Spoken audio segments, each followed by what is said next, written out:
Hello dreamers, welcome to our channel and welcome to another weekly vlog. So today I am back with a new topic and it is the study tips or study hacks. So these are the study tips that I have followed all my life and it has been proved successful for me, and so I thought why not share it with you, because some of my younger sisters and brothers, you might need help and you might think that this will be helpful for you, and also this routine has plenty of time to play for you. Please subscribe and don't forget to hit the bell icon because you don't want to miss another video from us. And without any further ado, let's get started. Okay, so first tip is that find out your style. So by style I mean it that maybe you like to study lying down, maybe someone likes to study by walking and moving, and maybe someone likes to read audio notes and everything. Maybe someone can listen and remember. So you have to find out your style, like what suits for you. If you are someone who likes to listen and remember, then you have to take audio of your notes and then you have to listen to it on your headphone, etc. If that doesn't work for you, if you are someone who needs to write down stuff to remember, I was one of them, then you have got to write and remember it. So just find out your style, go through a versatility of styles and just find out what works for you the best. The second tip is to find out your routine that works for you based on your reading style. Suppose for me, I had to write down stuff to remember, so I would find out my routine, like after waking up, I would just eat and go freshen up, and after that I will study. I will study for 1 hour because in order to write, I also need to just study, right? I will study for 1 hour, then I will take another break of 5 minutes or 10 minutes or so, and I will come back and I will write. Whatever I remember, I will write, and by the writing process I could remember. So my routine was kind of like that. You have to first find out your style, and based on that you can find out your routine. My third tip is take as much notes as possible in class, in your tuition class, in your school.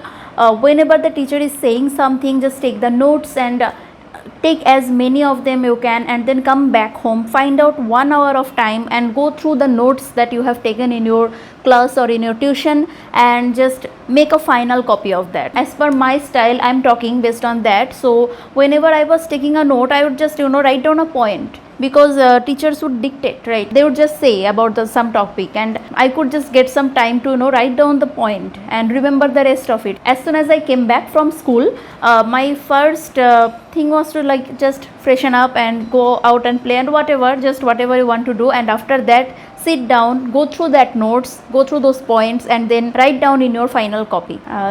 Take as many notes as possible. That is going to be a lifesaver before your exam. Hack number 4 is create your own revision plan before your much before your exam. So suppose your exam is like 4 weeks ahead, and at that time you have to create a revision plan.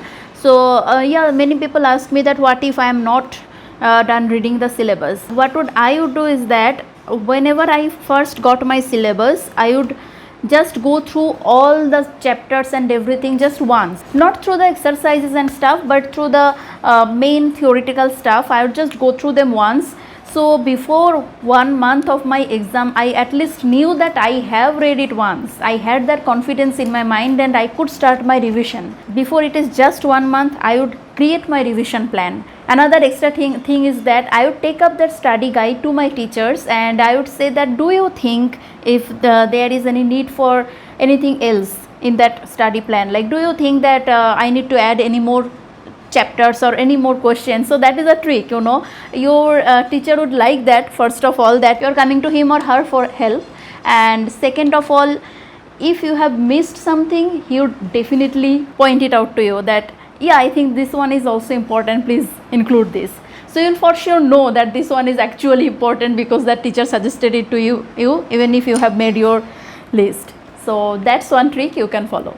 So my fifth tip would be read as many reference books as necessary. This is for your knowledge. You can read your textbooks because you will get your numbers, your marks, your grades based on that, but I would suggest, and I did this for myself as well, read as many reference books as possible, because just the numbers is not going to get you much far in your life, you know. So ask your teachers for whatever reference books would they suggest, and I would just say that go through them once. You would find out that when you are in your exam hall, you have got that exam paper.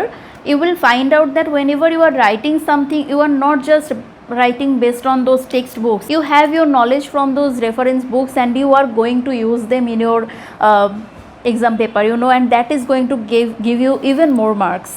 My sixth tip is to take as many breaks as you need. Okay, so I was someone, I could not read for more than half an hour at once, you know, at one go. So I used the method where you read for 25 minutes straight and then you take a 5 minutes break. I would just use my clock over there, because back then I didn't have a mobile phone, and my mobile phone that I had, it didn't have a timer and etc. So it was a very old model. Maybe you guys of this generation, you haven't even seen those mobile phones. So yeah, so back then I could not use the mobile phone, but you have that opportunity now. Maybe you can use that. Like, put your timer for 25 minutes and study for 25 minutes straight. Do not look at anything else, just study. Then when your timer is up, give another timer for 5 minutes and just take a break. Let your brain, you know, digest whatever you have read, and take a break. Go out, walk, talk to someone, talk to your mom, dad, and you know, just drink some water, take a snack, whatever.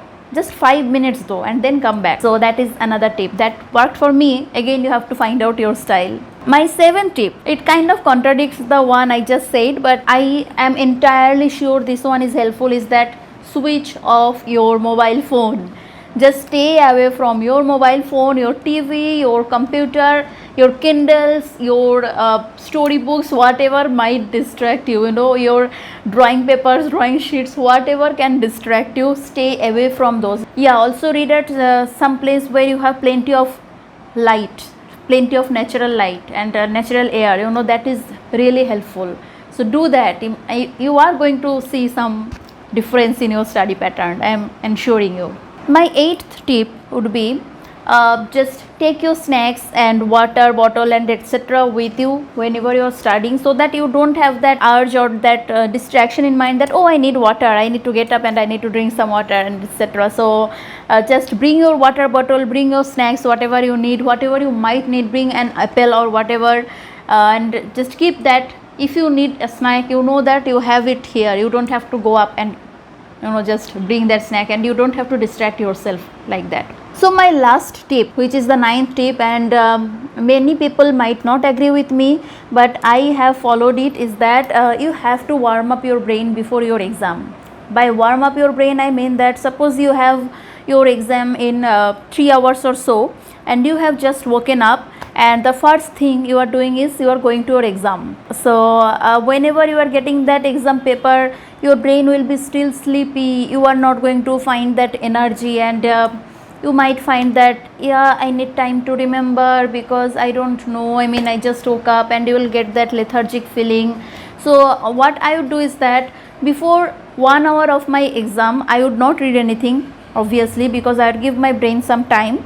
But before that, I would wake up really early. For 2 to 3 hours, I would study. Like, if it is a math paper, I would do some maths. If it is a chemistry paper, I would look at some chemistry periodic tables, or I would look at some formulas, etc. So yeah, my brain would be already warming up, and it would already started working whenever I visited the exam hall. So if you are studying before the start of your exam, like before the last moment of your exam starting, whenever you get your exam paper, you will keep remembering the thing you last read. So you need a 1 hour gap. In that 1 hour, your mind needs to digest whatever you have read. So do warm up your mind and your brain, but do give it a rest 1 hour before your exam. So that's it today, folks, and I hope it is going to be helpful for you all, and I hope you have enjoyed this session. And if you have, please share this video with your friends and your families, and yeah, don't forget to subscribe to us and hit the bell icon, and I'll see you in next video. Until then, keep dreaming. Bye.